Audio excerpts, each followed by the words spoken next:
pregunta 7 es muy importante para el MIR porque hace referencia a la digoxina. La digoxina es un fármaco que han preguntado muchas veces en el examen y nos han preguntado de todo. Pero lo que no podemos olvidar nunca es lo que les suele gustar preguntarnos, que es la intoxicación digitálica. Pensar que la digoxina es un fármaco que tiene un estrecho rango terapéutico y nos suelen preguntar los síntomas y las consecuencias que tiene la intoxicación digitálica. El caso clínico que os hemos puesto en la pregunta 7 es el caso clínico típico de la fibrilación auricular en un paciente que toma digoxina y que tiene una intoxicación digitálica. ¿Qué sucede? Que nos van a contar un caso clínico que puede ser muy largo, en el cual nos van a contar que el paciente toma digoxina y luego nos cuentan los síntomas de la intoxicación. Pensar que la intoxicación digitálica inicialmente da unos síntomas generales como los que os cuenta la pregunta, náuseas, vómitos, malestar general, cefalea, que son síntomas muy inespecíficos y que no nos sugieren para nada una intoxicación digitálica. Cosas más específicas como las que os hemos puesto en la pregunta debéis estar atentos, como por ejemplo la visión de halos de colores. Eso es muy típico de una intoxicación digitálica, pero sobre todo debéis sospechar intoxicación digitálica cuando os cuenten arritmias. ¿Qué ocurre con la intoxicación digitálica? Pensar que todos los fármacos antiarrítmicos tienen efecto proarrítmico, es decir, que favorecen arritmias a su vez. La digoxina, los síntomas de arritmias más frecuentes que nos van a producir son los extrasístoles ventriculares. Es la arritmia más frecuente en un paciente que está intoxicado por digoxina. Pero lo que les gusta preguntarnos es la arritmia más característica. Lo que nos van a contar, como es en el caso clínico de la pregunta, es una taquicardia supraventricular que generalmente es fibrilación auricular con bloqueo aurículo ventricular. ¿Cómo vamos a reconocer esto? Es muy sencillo y si estáis atentos en el examen no la vais a fallar. Nos van a contar un paciente, como dicen aquí, que tiene fibrilación auricular y nosotros sabemos que la fibrilación auricular es la arritmia arrítmica. Tienen que contarnos que el paciente o nota palpitaciones irregulares o nos van a mostrar irregularidad en el electrocardiograma o donde sea. ¿Cómo vamos a sospechar la intoxicación digitálica? Porque nos van a contar a nuestro paciente con su fibrilación auricular, pero a un ritmo lento y regular. ¿Cómo nos lo van a contar? Pues como nos dicen aquí, paciente que está en fibrilación auricular, pero tiene un ritmo ventricular lento y regular. Fijaos lo que nos dice la pregunta. El paciente que tiene fibrilación auricular previa, tratamiento entre todos los que nos dan está la digoxina y nos cuentan unos síntomas generales, astenia, anorexia, náuseas y luego fijaos la visión de halos de colores. Pero lo que nos debe hacer sospechar la intoxicación digitálica es que tiene fibrilación auricular con una frecuencia ventricular a 40 y que además es regular. Cuando veamos esto en un caso clínico, buscamos siempre la digoxina porque va a estar intoxicado el paciente seguro. No olvidéis que para tratar la intoxicación digitálica siempre hay que suspender la digoxina y luego, si el paciente tiene arritmias graves, que puede tener arritmias ventriculares, hay que dar lidocaína. Por último, no olvidéis que a pesar de que los niveles terapéuticos sean normales, el paciente puede estar intoxicado por digoxina, porque hay situaciones que lo favorecen. Y no podéis olvidar algunas que son muy importantes, como por ejemplo la insuficiencia renal. Pensad que la digoxina se elimina por el riñón. Los trastornos hidroelectrolíticos, sobre todo la hipopotasemia, que es la más importante, la hipomagnesemia y la hipercalcemia, y lo que sí que debéis tener en cuenta también son los fármacos. Hay muchos fármacos que utilizamos en cardiología y que predisponen a intoxicación digitálica y que son el verapamil, la amiodarona, la quinidina, la procainamida y luego estos que son antiarrítmicos, también hay otros fármacos como son la espironolactona y la eritromicina. Si conseguís recordar estos fármacos y los veis en un caso clínico en un paciente con estos síntomas, será una intoxicación digitálica. La insuficiencia cardíaca para el MIR es un tema que cada vez tiene más importancia. Es una subespecialidad de la cardiología que se está desarrollando mucho en investigación y por eso nos preguntan muchas cosas. La pregunta número 8 es muy importante porque, como sabéis, la insuficiencia cardíaca es un síndrome en el cual el aporte sanguíneo, el aporte de oxígeno por el corazón es insuficiente para las necesidades.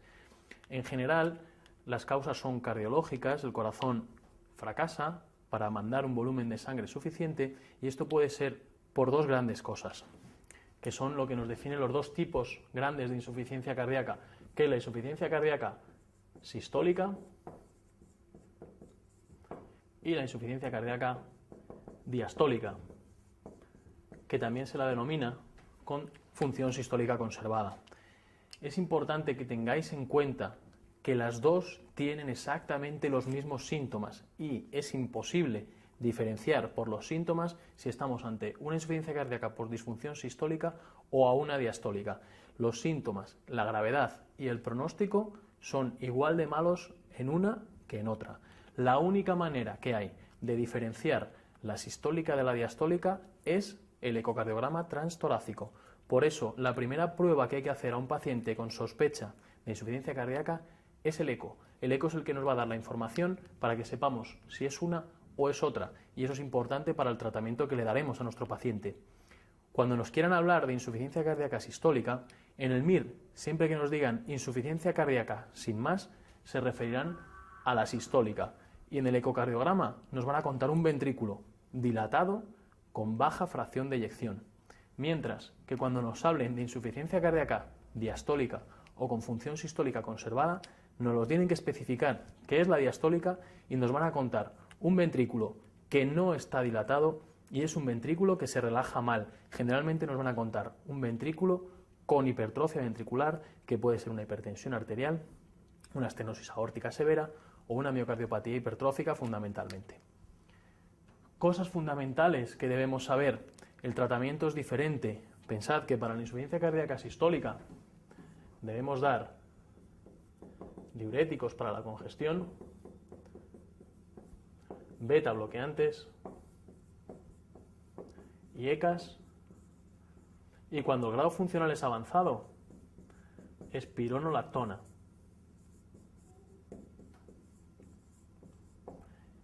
Mientras que en la insuficiencia cardíaca diastólica también vamos a dar diuréticos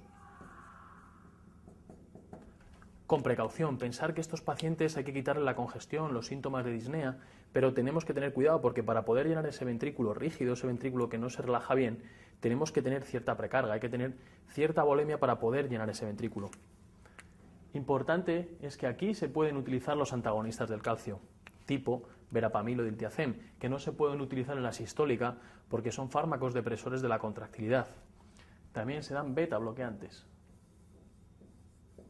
Y al paciente hay que mantenerle en ritmo sinusal. Pensad que son los pacientes que necesitan esa aurícula para llenar el ventrículo. Son los ventrículos que al no relajarse tienen mucha presión y que para poder llenarse necesitan la contracción de la aurícula. Las causas fundamentales de la sistólica, no podéis olvidar que la primera de todas es la cardiopatía isquémica, el infarto de miocardio. Se pierde músculo, ese corazón pierde fuerza y se dilata. Y en segundo lugar está la miocardiopatía dilatada.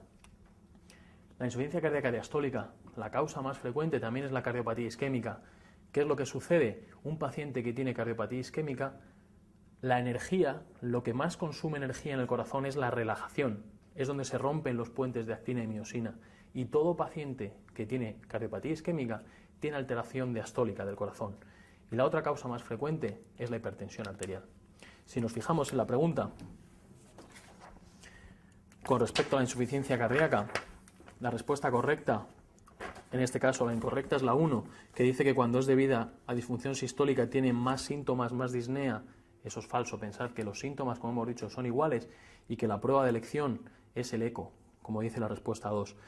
Las causas más frecuentes de la insuficiencia cardíaca con función sistólica conservada, como dice la 3, y hemos dicho, es la cardiopatía isquémica y la hipertensión arterial. La disnea es el síntoma aislado más frecuente de la insuficiencia cardíaca, eso es cierto, el síntoma aislado más frecuente es la disnea, y pensad que es el síntoma retrógrado de la insuficiencia cardíaca izquierda. Y por último, los síntomas que presenta la disfunción del ventrículo derecho son, si hablamos retrógradamente, el aumento de la presión venosa, la hepatomegalia, la ascitis, los edemas en las piernas que son causados por la retención de líquidos. El tratamiento de la insuficiencia cardíaca diastólica lo debéis conocer porque es un tratamiento fisiopatológico. Como sabéis, hay que llenar ese ventrículo que está rígido y para eso la contribución de la aurícula es fundamental. Entonces hay varios puntos fundamentales en el tratamiento de la insuficiencia cardíaca diastólica. En primer lugar, es mantener el ritmo sinusal. La aurícula es fundamental para contraerse y que llene ese ventrículo. Estos pacientes, cuando entran en fibrilación auricular, se ponen muy mal, se ponen muy sintomáticos. En primer lugar, porque la fibrilación auricular hace que se pierda la onda A, se pierde la contracción de la aurícula y toda esa sangre que tiene que llenar la aurícula hacia el ventrículo se pierde, no pasa hacia el ventrículo y va hacia atrás, hacia los pulmones, congestión pulmonar y disnea rápidamente progresiva. ¿Qué más ocurre? La fibrilación auricular es una taquicardia. Todo aquello que aumente la frecuencia cardíaca, lo primero que se afecta es la diástole. Estos pacientes necesitan diástoles largas. Con la taquicardia, la diástole se acorta y se ponen muy sintomáticos. Entonces, ritmo sinusal y, en segundo lugar, diástoles largas. Es decir, hay que bajarles la frecuencia cardíaca. ¿Cómo bajamos la frecuencia cardíaca en estos pacientes? Con beta bloqueantes o con antagonistas del calcio tipo verapamil o diltiazem. Por eso es muy importante diferenciar la sistólica de la diastólica, porque aquí los antagonistas del calcio se pueden utilizar. Aparte, hay que ayudar al corazón a relajarse. Pensad que son corazones que se contraen con mucha fuerza, pero que se relajan mal. Y este efecto relajante se consigue también con los betabloqueantes y los antagonistas del calcio. Es el efecto que llamamos lusotrópico. Y por último, debemos dar diuréticos para quitar la congestión y la sensación de disnea. Acordaos que los diuréticos, con cuidado para no quitar mucha precarga, porque esa aurícula necesita un volumen suficiente para poder llenar el ventrículo, y hay que hacer una balanza entre quitar la congestión y evitar la pérdida excesiva de precarga. Esta pregunta es importante en primer lugar porque ha caído en el examen MIR y aparte porque nos piden cosas que debemos conocer. Es muy importante que tengamos claros varios conceptos. Lo primero es un caso clínico. Siempre que tengáis un caso clínico debéis intentar resumirlo de la mejor manera posible. Fijaos, el resumen de este caso clínico es un paciente que tiene una miocardiopatía dilatada de origen isquémico. Nos cuentan que ha tenido un infarto de miocardio, una etiología isquémica, y que el paciente se encuentra en un grado funcional 3 de la NIJA, es decir, él habitualmente tiene disnea de mínimos esfuerzos. Aparte nos cuentan que ha ingresado varias veces por empeoramiento, por insuficiencia cardíaca, edema agudo de pulmón. Y fijaos, lo primero es que cuando veáis en un caso clínico que os cuentan un tratamiento y os detallan el tratamiento, eso quiere decir algo. Quiere que prestéis atención en el tratamiento que lleva el enfermo. Entonces, tenemos que fijarnos en la patología que tiene el enfermo. Tiene insuficiencia cardíaca sistólica y, por otro lado, cardiopatía isquémica crónica. Debemos pensar inmediatamente qué tratamiento precisa nuestro paciente para estas situaciones. Si nos fijamos en la insuficiencia cardíaca, el tratamiento que debe tener nuestro paciente debe ser un diurético, esto para la insuficiencia cardíaca, un diurético, un fármaco beta bloqueante, un IECA, y acordaos que también mejora el pronóstico en los pacientes que están por lo menos en un grado funcional 3, es espironolactona. ¿Qué tratamiento tiene nuestro paciente? Pues nos dicen que tiene, de los fármacos que hemos escrito aquí, inhibidores de la enzima de conversión de angiotensina, tiene un IECA, el paciente tiene furosemida, es decir, tiene un diurético, y el paciente además tiene espironolactona, porque está en un grado funcional avanzado. En ningún momento nos hablan de que tenga fármacos beta bloqueantes. Si nos fijamos en el tratamiento que debe tener por la cardiopatía isquémica, el paciente debe tener un antiagregante que de elección es la aspirina, debe tener un fármaco beta bloqueante, debe tener un IECA y debe tener una estatina. De los fármacos que nos dicen y que tenemos aquí, el paciente tiene IECAs, Aparte, tiene aspirina y no nos cuentan ni que tenga una estatina ni que tenga un fármaco beta bloqueante. Por lo tanto, estamos viendo que nos faltan para la insuficiencia cardíaca y para la cardiopatía isquémica los fármacos beta bloqueantes. Entonces, debemos pensar que habrá a lo mejor algún motivo por el cual el paciente no los toma. Y fijaos, llega a la consulta y el paciente tiene una frecuencia cardíaca de 70, no tiene disnea, es decir, el paciente está en su situación normal.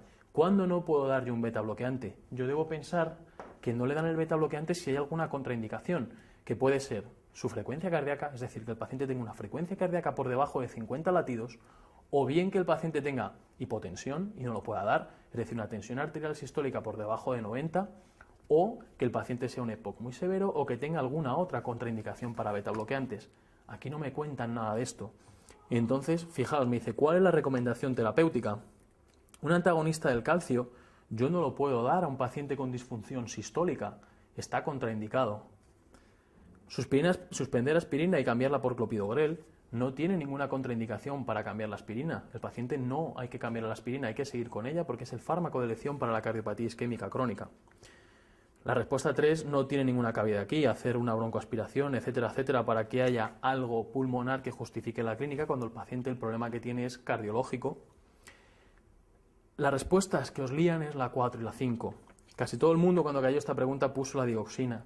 Pensar que la digoxina es un fármaco que se suele asociar en pacientes con disfunción ventricular, disfunción sistólica, cuando están en un grado funcional malo, pero cuando están tratados correctamente. Es decir, una vez que tenemos al paciente con betabloqueantes, con diecas, con espironolactona, con diuréticos y sigue con síntomas, la digoxina por su efecto inotrópico va a hacer que mejoren los pacientes. Pero no olvidéis que la digoxina no mejora el pronóstico en los pacientes con insuficiencia cardíaca. Por tanto, la respuesta, la correcta, es iniciar los betabloqueantes de manera gradual. Siempre los damos a dosis muy bajitas y posteriormente se va aumentando en función de la tolerancia del paciente al fármaco.